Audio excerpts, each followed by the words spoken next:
À la question 1.5, Jürgen F., âgé de 36 ans, est engagé comme chauffeur par la société Car Morph Voyage AG. En raison d'une conduite en état d'ébriété avec un taux d'alcoolémie dans le sang de 0.6, son permis de conduire lui est retiré pour une durée de 2 mois. Durant cette période, M. Jürgen F. est empêché de travailler. Son employeur n'a pas la possibilité de lui offrir un autre travail pendant ces 2 mois. Première question, question A.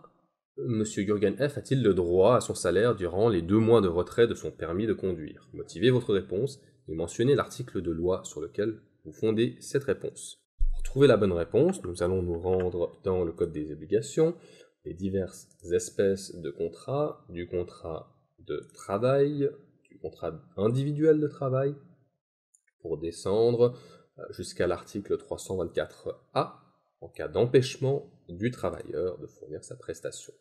Le principe est que si le travailleur est empêché de travailler sans faute de sa part pour des causes inhérentes à sa personne, telles que maladie, accident, etc., alors l'employeur lui verse un salaire pour un temps limité, y compris une indemnité équitable pour le salaire en nature perdue dans la mesure où les rapports de travail ont duré plus de 3 mois, ont été conclus pour plus de 3 mois. En l'occurrence, M. Jürgen F. est empêché de travailler pour une faute de sa part, en tout cas c'est ce que l'employeur argumentera, puisque M. Jürgen F. ne peut travailler en raison d'un retrait de permis qui lui est imputable, puisqu'il était en état d'ébriété ce jour-là. La bonne réponse est donc non.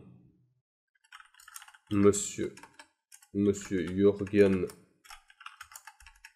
F. n'a pas droit à son salaire, puisqu'il est empêché de travailler pour une faute de sa part. Article 324A, alinéa 1 du CO, Code des obligations. À la question B, l'employeur est-il en droit de réduire le droit aux vacances annuelles de M. Jürgen F. en se fondant sur l'article 329B du Code des obligations? Si oui, pourquoi? Et de combien? Sinon, pourquoi? Rendons-nous donc à l'article 329B du Code des obligations.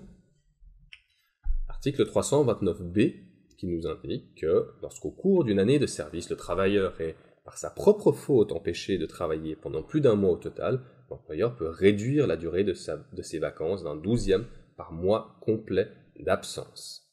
Ici, M. Jürgen F. ayant été absent 2 mois par faute de sa part, l'employeur a le droit de réduire son droit aux vacances de 2 mois, de 2 douzièmes.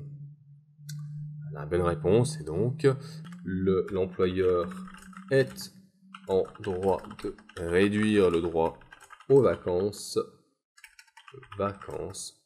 pour 2 douzièmes. Sur l'article 329B alinéa 1 CO. Voilà. La question à la lettre C est quel est le droit aux vacances annuelles de Jürgen F. selon la loi?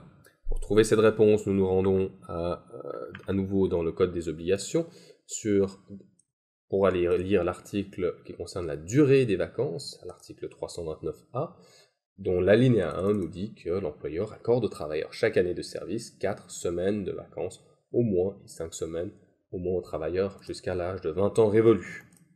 Ce n'est pas le cas de Jürgen, qui dès lors bénéficie de 4 semaines de vacances, donc 20 jours de vacances, selon l'article 329A, alinéa 1, CO. À la question 1.6, l'agence de publicité Weber et Partner est inscrite au registre du commerce en tant que société en nom collectif. Les associés sont M.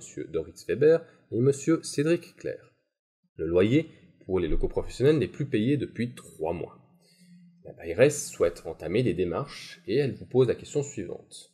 Dois-je d'abord poursuivre la société en nom collectif ou puis-je poursuivre directement l'associé Clair puisqu'il répond de la dette de la société en nom collectif sur sa fortune personnelle? Quelle est votre réponse à la bailleresse?